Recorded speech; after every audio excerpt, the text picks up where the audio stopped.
घना जंगल, चारों तरफ ऊंचे ऊंचे पेड़, कटीली झाड़ियां और बीच में एक आदमी जो पिछले 24 घंटे से भूखा प्यासा एक पेड़ पर बैठा था।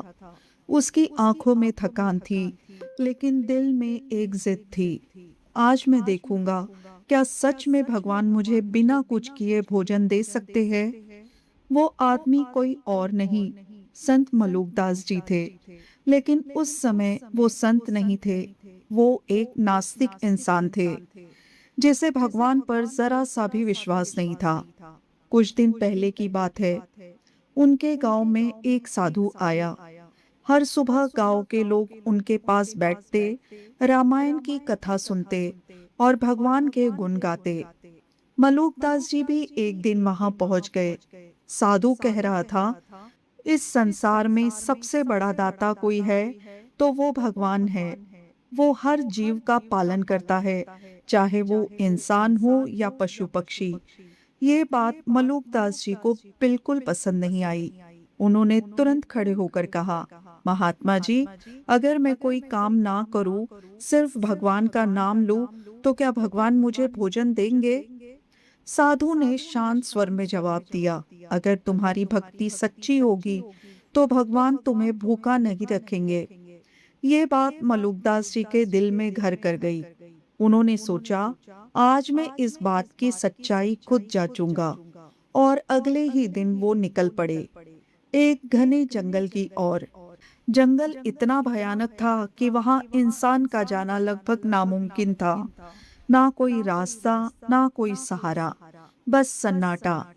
मलूकदास जी एक ऊंचे पेड़ पर चढ़ गए और वहीं बैठकर भगवान को चुनौती देने लगे।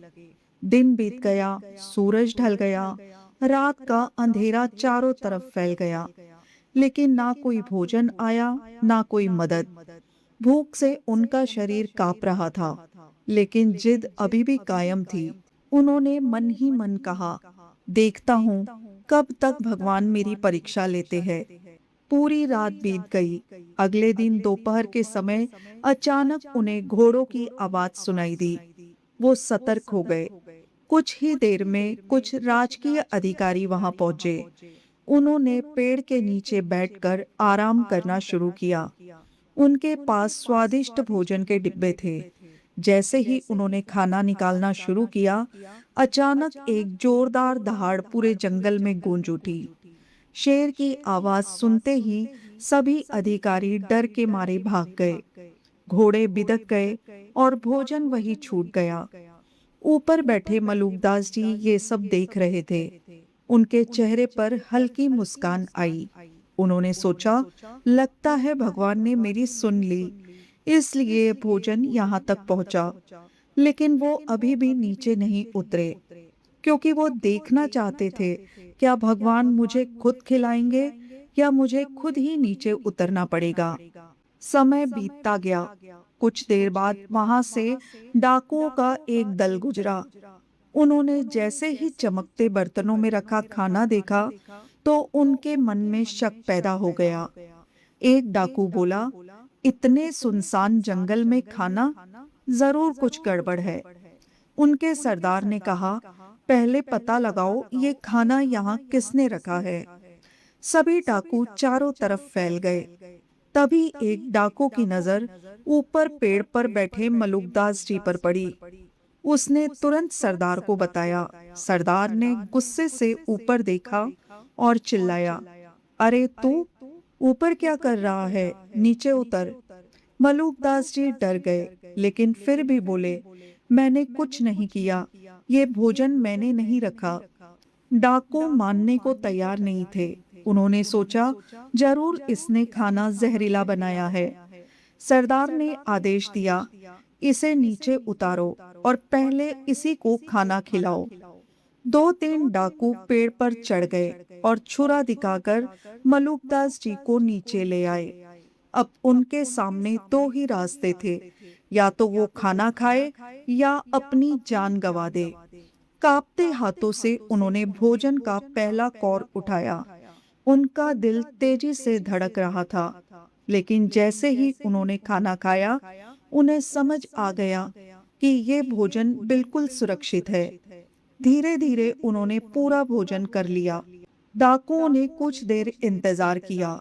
जब उन्हें यकीन हो गया कि भोजन में कोई जहर नहीं है, तो उन्होंने भी खाना शुरू कर दिया। खाने के बाद मलुकदास जी ने पूरी घटना उन्हें बता दी। कैसे वो भगवान की परीक्षा लेने जंगल आए थे और कैसे ये सब हुआ।